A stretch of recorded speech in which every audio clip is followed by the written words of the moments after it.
I want to ask you something, and I need you to be honest. Not with me, with yourself. Is there someone in your life, past or present, whose opinion of you still lives rent-free in your head? Not because you respect them, because they said something about what you were capable of, and some part of you never fully let it go. Maybe it was said directly, bluntly, the kind of thing you remember word for word because it landed in a specific place that never quite healed right. Maybe it was never said at all, just implied, in the way they looked at you when you talked about what you wanted, in the way they changed the subject, in the way they smiled, not the warm kind, but the kind that says, "I'll believe it when I see it." Either way, it got in. And here's the thing about things that get in early.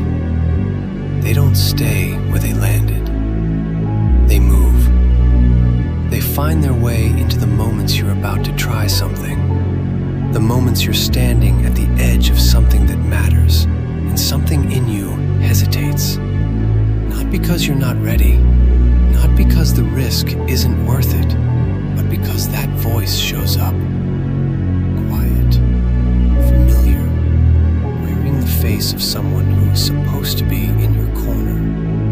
And it asks the question it's always asked. Are you sure? Are you sure you're capable of this? Are you sure this isn't too much for someone like you? You know that voice. You've been living with it longer than you realize. Here's what I want you to understand about that voice. It wasn't born in you. You didn't come into this world with a pre-installed limit on what you believed you could do. Nobody does. Watch a child who hasn't been told what's impossible yet, and you'll see it.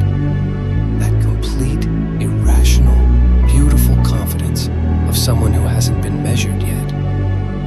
That was you once, before someone measured you, before someone looked at what you were becoming and decided, consciously or not, kindly or not, with love or without it, that they knew where your ceiling was. And here's the part that's hard to sit with. Most of the time, it wasn't malicious. That's what makes it complicated. That's what makes it so hard to be angry about cleanly. Because the people who put limits on you weren't always villains. Sometimes they were scared people who genuinely believed they were protecting you from disappointment.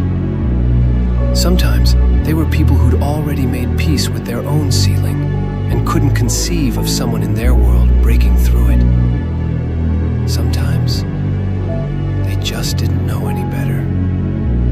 But here's what none of that changes. The limit got installed anyway. Good intentions don't make the ceiling disappear. Loving someone doesn't mean the thing they said about what you're capable of didn't land. Forgiving them, which maybe you should, maybe you have, doesn't automatically remove what got built in you as a result. The ceiling is still there, whether or not the person who built it meant to. And the question isn't whether they deserve your anger.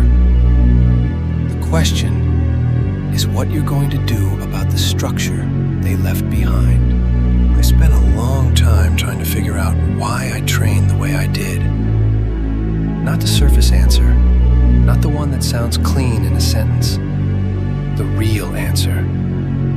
Because from the outside, it probably looked like obsession, like something had gone wrong in me, like a person who'd lost perspective on what was reasonable and what wasn't, and had decided somewhere along the way that the line between dedication and destruction didn't apply to him. And maybe that's true. But here's what I know about where it came from. It came from a specific feeling. Not ambition, not hunger for glory or recognition, or any of the things people assume drive someone who trains like their life depends on it. It came from the feeling of front of someone whose opinion felt like the only one that counted, and watching them look at you, really look at you, and find you lacking. That feeling does something to a person. For some people, it breaks them. They take the measurement as fact, and they build their life inside it. They find a way to be comfortable in the space between who they are and who they could have been. And they call it being realistic. For others, it does something different. It becomes fuel. Not the clean kind. Not the kind that burns steady and warm and makes everything feel possible. The other kind. The kind that burns because it has to. Because the alternative? Accepting the measurement, living inside the ceiling, becoming exactly what someone decided you were. That alternative is more painful than anything the training could ever produce. That's not inspiration. That's survival. And some of us were built to survive things that were supposed to stop us. Let me tell you what happens when you start breaking through.